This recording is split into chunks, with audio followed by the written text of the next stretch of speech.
Oke, selamat pagi, selamat datang kembali di MIF Pro Channel ya. MIF Channel yang membahas tentang teknologi dan keuangan.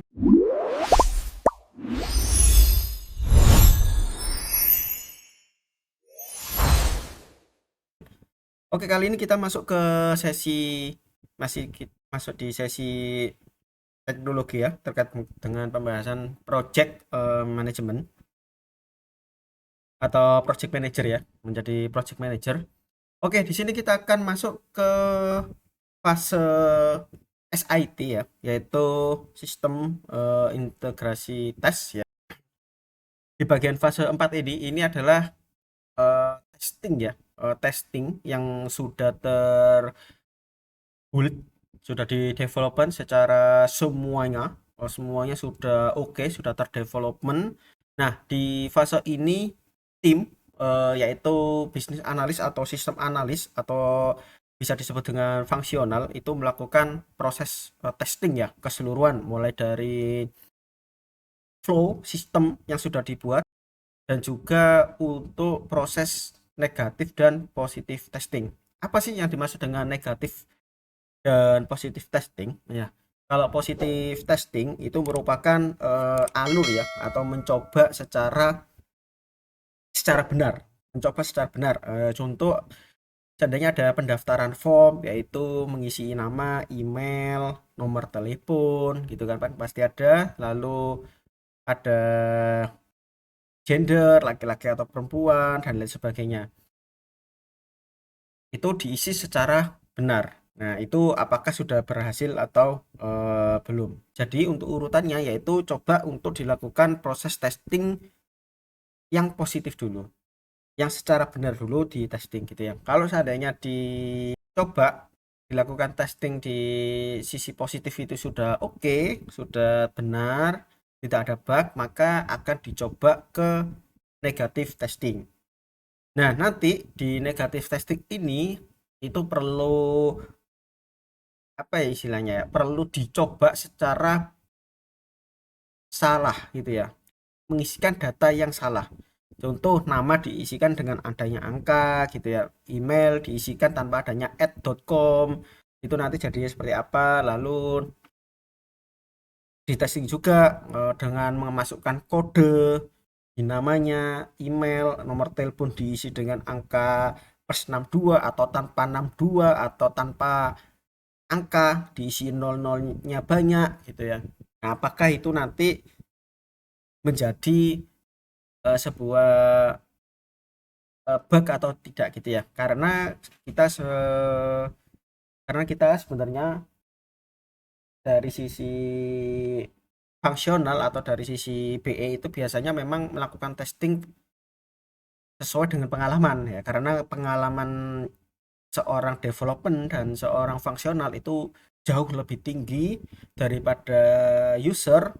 Pasti untuk melakukan testing itu pasti tanpa adanya kesalahan ataupun pasti memakai cara positif testing gitu ya.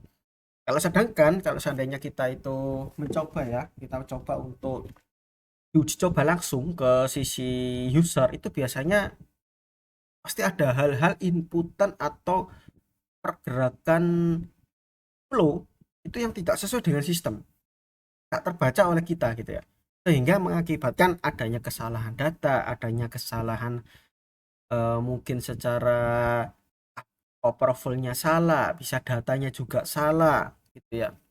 Itu banyak, pasti banyak ditemukan hal semacam itu karena kita membuat sistem itu terkadang tidak ada pagar ya untuk mengarahkan gitu ya.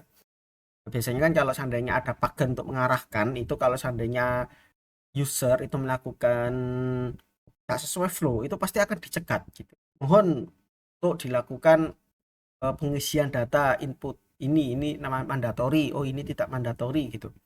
Pasti akan diarahkan. Dengan diarahkannya user itu sesuai dengan pagar yang sudah kita buat, nah, itu akan membuat sistem akan jauh lebih baik tanpa adanya bug yang akan ditemukan gitu ya.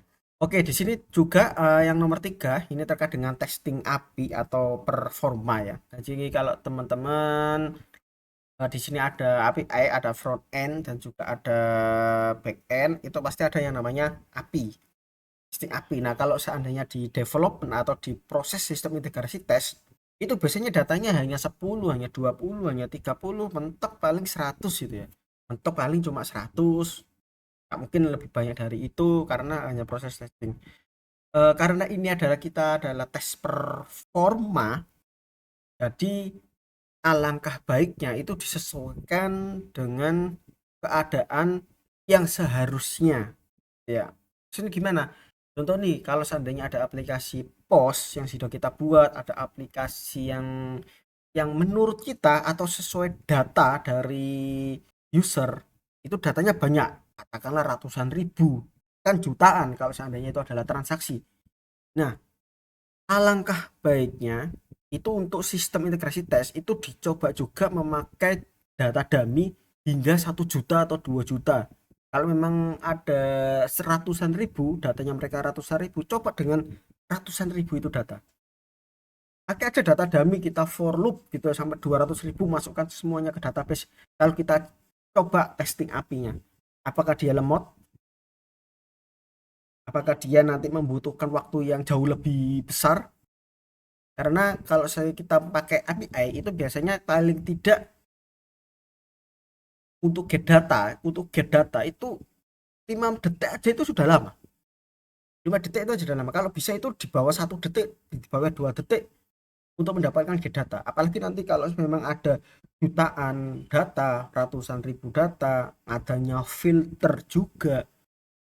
Nah, ini coba juga dites. Karena kenapa? Kalau seandainya testing API ini hanya sebatas select bintang from, select bintang from, select nama fieldnya from, inner join, inner join, inner join, left join, left join.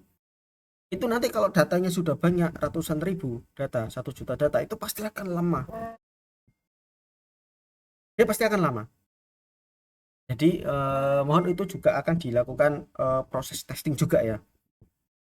Oke, saya lanjutkan. Ini ada yang keempat ya, testing vendor ketiga ya. Ini untuk testing kalau seandainya memang ada vendor ketiga, contoh ada API WA, API pengiriman barang, API harga sewa ataupun apapun yang istilahnya bekerja sama ya, sistem itu bekerja sama dengan sistem luar gitu ya. Nah, ini juga harus di testing seperti itu.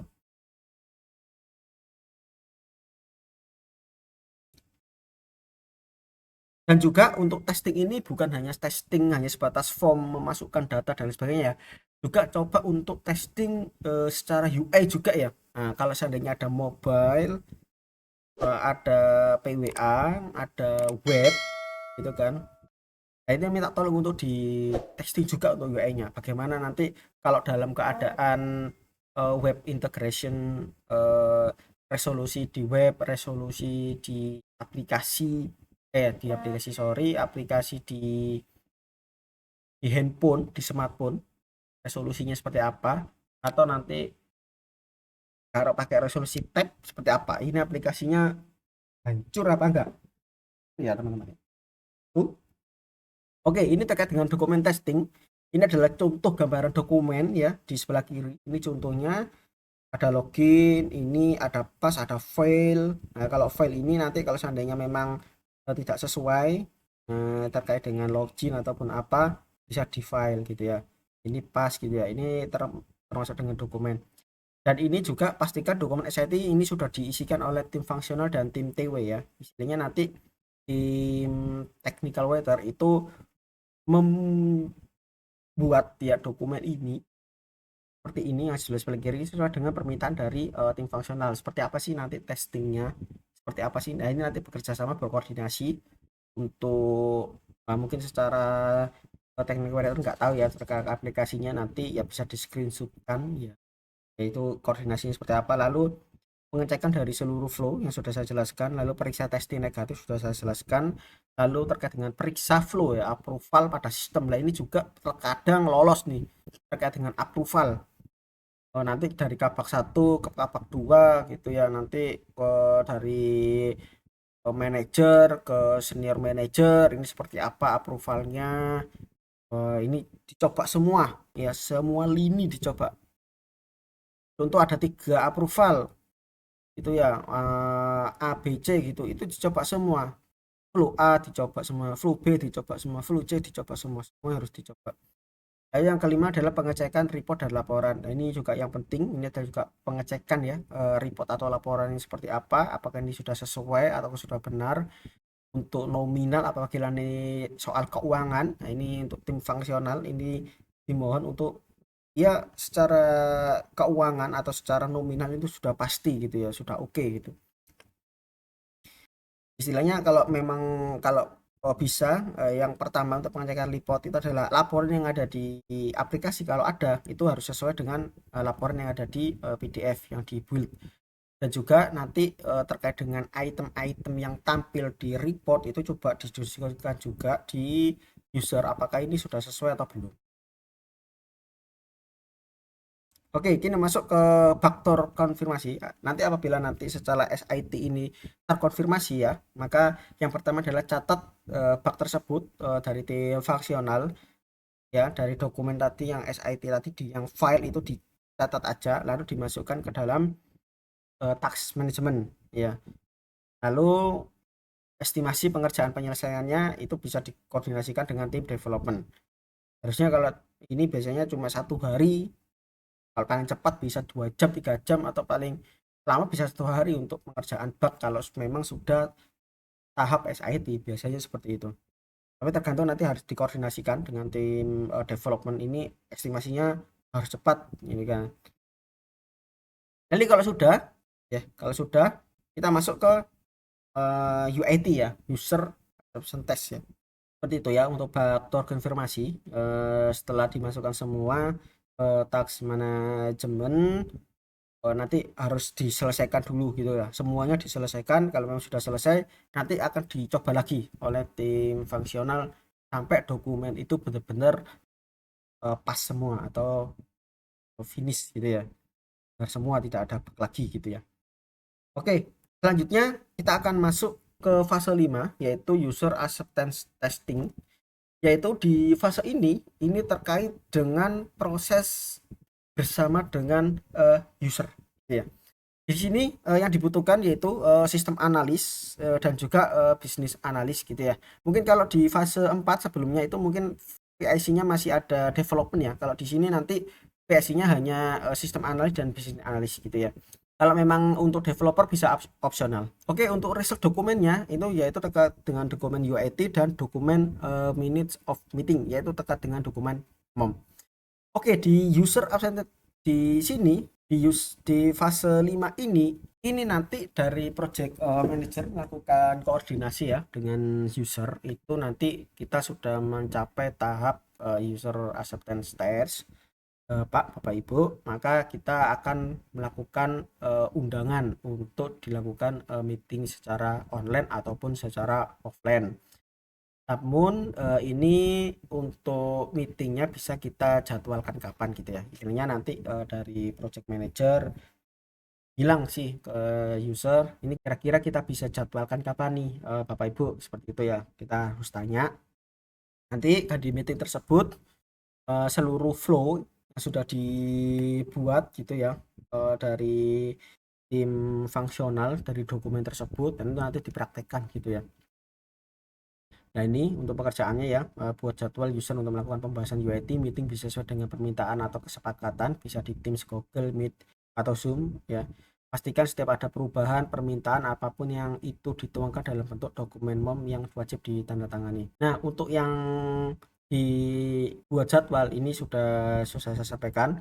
Lalu juga untuk dokumen ya, dokumennya itu nanti goalnya dari dokumen UIT tadi yang sudah dibuat itu nanti dikirimkan juga berdasarkan beserta dengan jadwal yang sudah dikirim gitu ya. Jadi katakanlah jadwalnya di tanggal 20 jam 1 siang gitu ya kita mulai. Nah, itu nanti di situ juga disertakan dokumen untuk UIT-nya ya, biar nanti dari sisi user bisa membaca, nah seperti apa sih nanti testingnya, seperti apa sesuai dengan dokumen itu nanti dipraktekkan oleh teman. Nah, itu kalau bisa dikirim 2 hari sebelumnya, karena nanti biar dari sisi user bisa tahu itu, oh ternyata ketika dia baca dari dokumennya itu ada proses-proses tertentu yang istilahnya bisa di highlight sama mereka, bisa ingin tahu sih prosesnya ini seperti apa. Nah, dia bisa meng-highlight dari dokumen tersebut, dari proses yang sudah dikirimkan gitu ya teman-teman. Nah oke, lalu untuk dokumen MOM ini juga perlu ya. Nanti kalau seandainya sudah dilakukan meeting bersama user, sudah dibuka gitu ya, UIT Bapak Ibu, ya proses akan melakukan UIT-nya seperti itu ya. Nah, untuk dokumen MOM ini sebaiknya untuk teman-teman itu kalau memang ada perubahan, ada permintaan atau istilahnya ada yang tidak ada kesesuaian untuk di fase development ya, tidak ada kesesuaian aplikasi. Oh, ternyata proses untuk approvalnya ada tambahan nih, oh ada ketentuan lagi, ada perubahan, ada kesesuaian lagi. Nah, itu minta tolong untuk dilakukan meeting ya, apa dituliskan di dokumen momnya. Ini yang nantinya dimintakan untuk dilakukan tanda tangan. Karena kenapa? Ini adalah sebagai bukti bahwasanya permintaan-permintaan tersebut itu dilakukan di fase setelah development. Ini nggak boleh ya. Kalau memang permintaan tersebut sudah tertuang di blueprint, ya sudah tertuang di blueprint, maka sebaiknya adanya pertambahan, penyesuaian, nah itu mungkin bisa dijadikan next untuk support saja ya, jangan sampai dijadikan sebagai perubahan di fase development, karena ini nanti akan molor ya teman-teman ya. Fase go live-nya ini nanti tidak sesuai dengan timeline dari pekerjaan dari project manager gitu. Jadi untuk di project sebagai project manager itu juga harus berhati-hati ya. Ketika dilakukan penyusunan blueprint itu sebaiknya benar-benar didetailkan secara detail. Entah itu approval, entah itu report, laporannya seperti apa. Jadi istilahnya ketika kita membuat sebuah blueprint itu betul-betul sudah disetujui, sudah sesuai data permintaan dari sisi mereka, dan kita juga state ke mereka bahwasanya ini tidak boleh ada perubahan sebelum fase support setelah blueprint ya. Kita diklaim bahwasanya Bapak Ibu ketika blueprint ini sudah tertandatangani, ini mohon dilakukan pengecekan secara detail ya terkait dengan blueprintnya. Karena kenapa? Karena ketika nanti blueprint ini sudah tertandatangani dan sudah masuk ke fase development, fase SIT, fase UIT, fase AUT. Nah, ini nanti hingga fase go live ini nanti tidak ada perubahan atau penyesuaian, pasti kita akan buat sesuai dengan yang ada di blueprint. Kalau seandainya nanti ada penyesuaian, ada penambahan, ini minta tolong kita akan selesaikan di fase support gitu ya. Kenapa kalau di fase support? Karena di fase support ini adalah fase di mana kita masih membenarkan ya, istilahnya masih masih mensupport adanya ketertinggalan, adanya ketidaksesuaian, adanya permintaan istilahnya yang kecil-kecil gitu ya. Itu di fase support. Karena kenapa? Sesuai dengan pengalaman saya ya, itu kalau seandainya adanya penambahan, penyesuaian, bahkan kalau memang ada fase-fase kritis gitu ya di development, ada penyesuaian, ternyata katakanlah kita udah mentok di development gitu ya, udah mepet waktunya, sudah pas apalagi gitu ya, udah mepet waktunya apalagi sudah pas, kalau ada penyesuaian penambahan, nah itu nanti bisa jadi molor gitu ya. Atau memang kalau memang ada resiko yang bisa ditangkap oleh project manager itu bisa ditambahkan gitu ya, istilahnya jaga-jaga, katakanlah development 2 bulan, dan nanti jaga-jaga dari project manager itu dikasih timeline 2 minggu, 2 minggu lagi. Nah, ini istilahnya rentang untuk berjaga-jaga. Nah, hal ini nanti karena nanti penambahan timeline dan sebagainya, project manager itu juga akan menghitung kalkulasi terkait dengan budget untuk gaji developer, gaji, fungsional kan gitu ya. Jadi banyak yang dipikirkan kalau seandainya timeline ini molor gitu ya. Nah, ini yang tidak diinginkan ya gitu. Nah, oke, dari dokumen tersebut itu sebagai eviden ya. Kalau seandainya memang ada, sekali lagi kalau ada permintaan penyesuaian dan lain sebagainya, kita sudah mintakan bahwasanya ini kita masukkan ke dokumen MOM, kita tulis di situ, lalu kita state kita kerjakan di sisi support gitu ya. Baru kalau mereka tanda tangan mau berarti kita kerjakan di sisi support. Kalau seandainya mereka nggak mau, kita tulis saja di dokumen MOM itu. Itu sebagai eviden kalau seandainya project ini molor, ya, project ini molor, kita ada eviden ini. Dokumen MOM-nya ini sudah ditandatangani oleh project manager dari user. Nah, ini ada penambahan yang tiba-tiba ada, yang tiba-tiba perlu disesuaikan lagi di sisi setelah dilakukan development. Padahal di blueprint sebelumnya tidak ada gitu ya. Kalau di blueprint ada itu berarti kesalahan dari tim sendiri, tapi kalau memang nggak ada, maka ya tadi itu sebagai eviden aja, ya kan? Kalau seandainya project molor. Kan gini teman-teman, kalau seandainya teman-teman baca di biasanya di kontrak perjanjian ya, perjanjian project itu biasanya ada denda keterlambatan teman-teman, ada denda keterlambatan lah. Denda keterlambatan ini itu bisa kita apa ya, fight ya, bisa kita lawan itu dengan adanya mom seperti ini ya. Karena kalau itu memang adanya keterlambatan atas kesalahan tim itu biasanya kita kena denda. Tapi kalau seandainya itu ada isu yang ada di sisi user, itu biasanya dari sisi user atau dari eviden yang sudah kita tunjukkan itu sebagai evidennya gitu ya. Oke, itu istilahnya dokumen MOM ya. Untuk dokumen MOM itu istilahnya adalah bentuk dokumen eviden apa yang terjadi selama meeting itu. Ya, itu tulis aja di situ semuanya. Ya nanti kalau seandainya ada keterlambatan ataupun ada penambahan waktu itu ada yang namanya steering committee ya. Steering committee itu istilahnya atasan dari project manager, entah itu dari user, dari juga tim, itu nanti dipertemukan. Istilahnya kalau dan komite itu istilahnya yang buat perjanjian kontrak gitu, kita pertemukan gitu ya. Yang buat perjanjian kontrak di awal itu kita pertemukan, ada isu nih di project ini, isunya apa, project molor, kenapa molor, evidennya ini. Kalau teman-teman nggak punya eviden kenapa molor, nah tanyain gitu sama, katakan sama steering committee dari si user, kita nggak punya bukti, nanti juga SC dari tim kita juga kelabakan, nggak bisa ngomong, nggak bisa bantu kita, nah nanti kita akan denda ya teman-teman. Jadi seperti itu adalah dokumen yang paling penting, yang paling harus dilakukan yang selama meeting itu terjadi. Oke, itu adalah fase meeting di sisi UIT ya. Nah, ini terkait dengan ya terkait dengan pasti dokumen UIT-nya ya. Sebenarnya sama dengan dokumen SIT, sama. Nanti untuk setting tes menu substitusi itu nanti ya inilah apa namanya. Oh ya, ini jangan disilang ya. Pas-pasnya ini jangan disilang dulu. Kita buat dokumen yang fresh PDF ke user.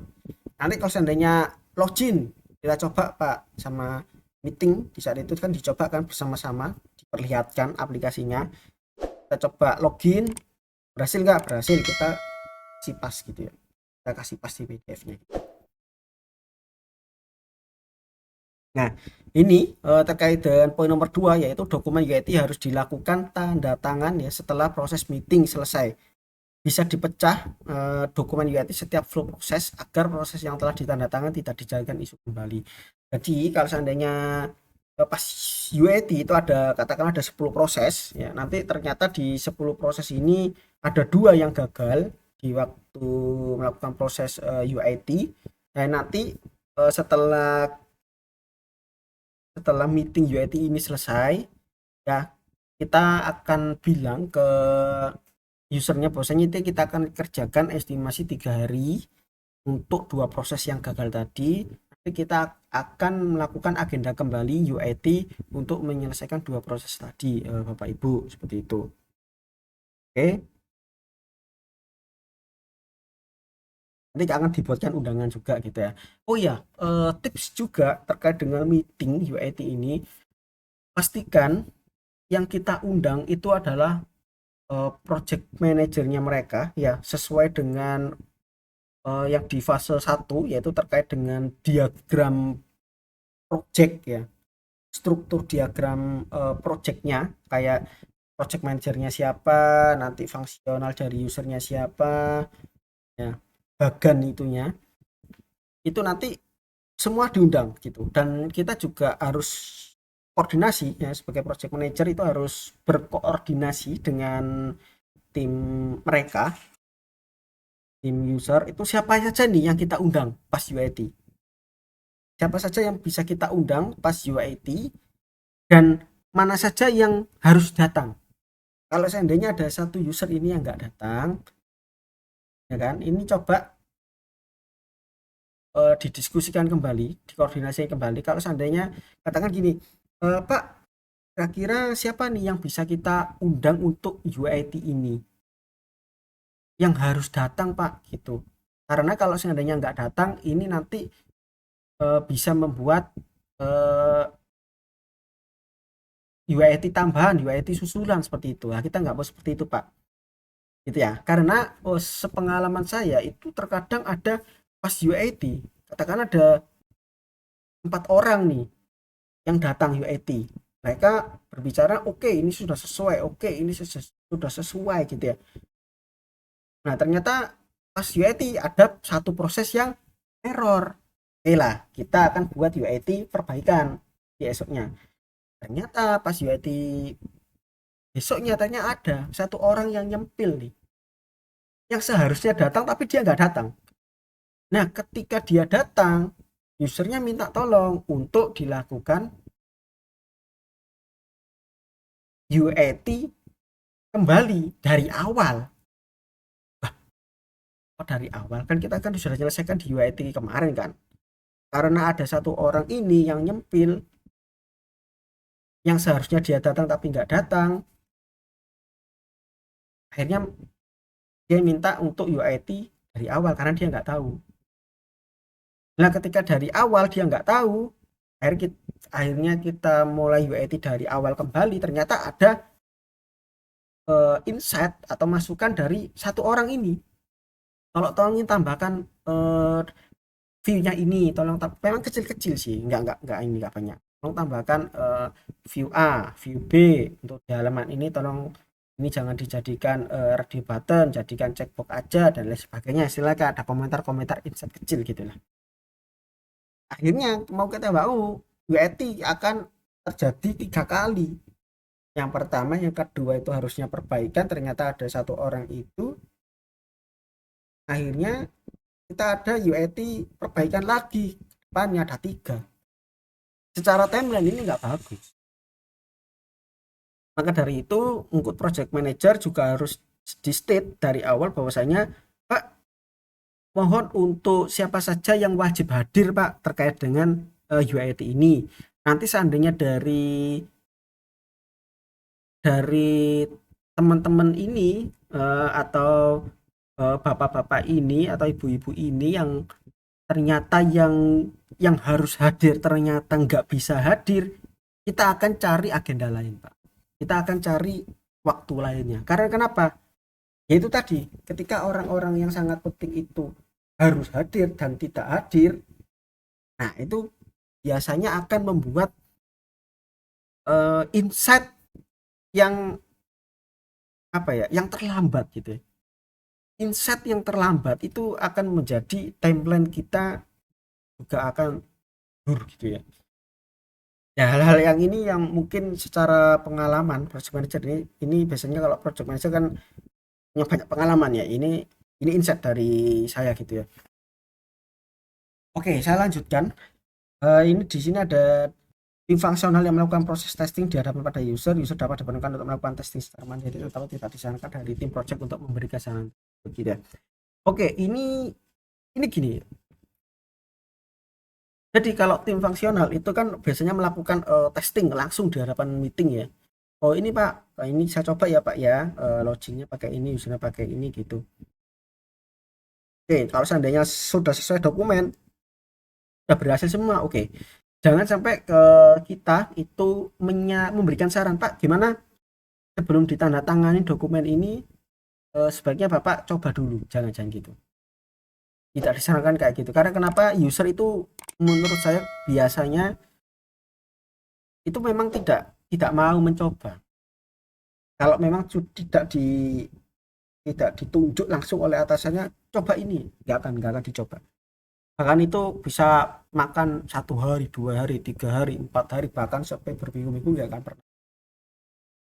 Jadi alangkah baiknya jangan memberikan saran itu kecuali kalau itu memang muncul dari usernya. Contoh, Mas, ini saya coba dulu ya sebelum nanti. Ini kan tadi sudah dites sama kakak-kakaknya, udah bisa sesuai semua. Nanti dari kami ini saya coba tes dulu ya, saya coba tes. Kalau memang ini sudah oke, nanti saya akan tanda tangani gitu. Nanti saya coba praktekkan sesuai dengan yang ada di dokumen gitu. Nah kalau memang sudah ada kalimat itu yang keluar dari user, itu teman-teman atau project manager bisa langsung state kira-kira kapan Pak bisa diselesaikan untuk uh, waktunya gitu ya. Estimasi dari Bapak Ibu kira-kira bisa kapan selesai untuk dilakukan proses testingnya secara mandiri gitu, karena kami juga dikejar oleh waktu untuk menyelesaikan project ini.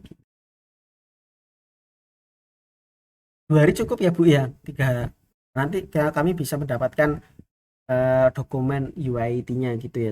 Nah seperti itu istilahnya kita jangan sampai memberikan mereka peluang ya untuk bisa melambat project ini gitu ya. Oke, itu sisi ya itu memang ini agak panjang soalnya panjang memang Mas gitu karena ini memang berhubungan dengan user ya, karena kalau di user itu berdasarkan pengalaman-pengalaman saya memang ada hal-hal yang seperti itu.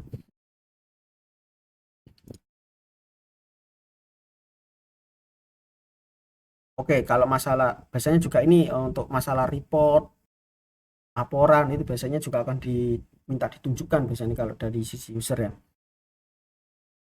Untuk pas UAT ini untuk negatif sama positif negatif sama positif testing itu sebenarnya nggak perlu dilakukan. Maksudnya yang negatif nggak perlu dilakukan, yang positif aja.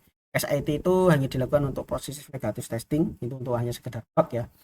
Kalau untuk yang di UAT itu di positif di positif tes aja ya, nggak perlu sampai negatif tes karena sangat lama nanti, kecuali itu ada permintaan dari si user, Mas sekalian ya untuk dicek juga untuk negatif tesnya. Nah kalau ada permintaan itu nggak apa-apa, kita kita pastikan juga dilakukan gitu ya, dimeetingkan ya bisa dilakukan untuk negatif testing bersama dengan user, tapi jangan buat saran itu ya sebenarnya itu. Oke, terus apa lagi ya,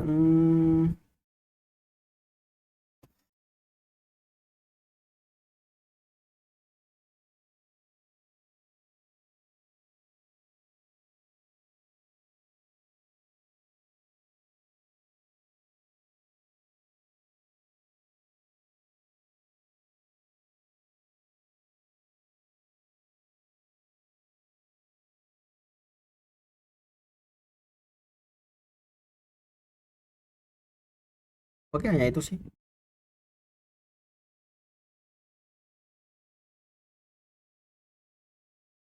Oke, di sini ya, di sini salah satu contoh dokumen minutes of meeting atau MOM yang di sebelah kiri saya ini adalah salah satu dokumen, contoh dokumen dari eh, perusahaan saya bekerja. Yaitu di sini ada minutes, personnya please check di mana Microsoft Team, time-nya kapan, date-nya kapan, meeting tentang apa, agendanya, meeting koordinasi project dan lain sebagainya, action-nya apa nih ya. Nah, ini contoh-contoh action-nya apa, lalu PIC-nya siapa yang bertanggung jawab, lalu ada tanda tangan di bawahnya gitu ya. Ya, untuk tanda tangan di bawahnya itu bisa nanti submitnya by dari tim. Nanti yang tanda tangan bisa ada dua ya, bisa dari project manager saya dan juga project manager dari sisi user ya, untuk mengetahui adanya kesimpulan dari meeting ini. Oh ya, untuk dokumen mom ini ya, eh, setiap adanya pertemuan dengan user itu sebaiknya kasih untuk dokumen momnya seperti apa. Kalau memang ada kesimpulan yang dihasilkan ya, atau hasil dari diskusi itu bisa dijabarkan di dokumen mom.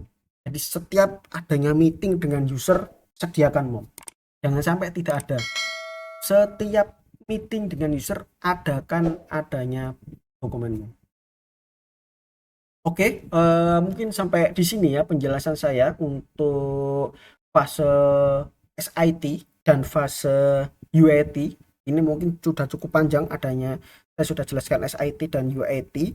Untuk kedepannya yaitu lanjut ke fase production atau migration dan sosialisasi atau EUT ya, atau end user test ya. Jadi subscribe untuk channel Mifpro ini, channel yang membahas tentang teknologi dan keuangan. Terima kasih.